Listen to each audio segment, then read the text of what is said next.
қисық арба жол бұзады деп қазақ халқымыз айтқандай, өнер әрқашанда таза болу керек. Әнді жанды дауыста айтқан дұрыс. Ал фонограмма болса, оны алдын ала ескерту қажет. Және билеттің бағасы да соған сәйкес болу керек. Одан кейін халық өз шешеді. Ол концертке бара ма, бармай ма? Әрине, концерт жанды дауыста болса, әншіге халықтың бағасы да, құрметі де жоғары болады.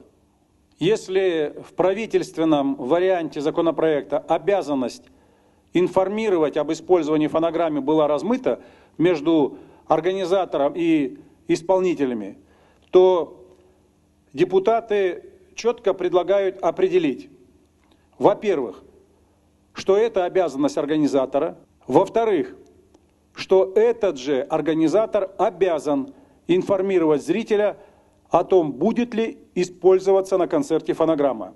И тогда зритель заранее будет знать, концерт пройдет под фонограмму или будет живой звук.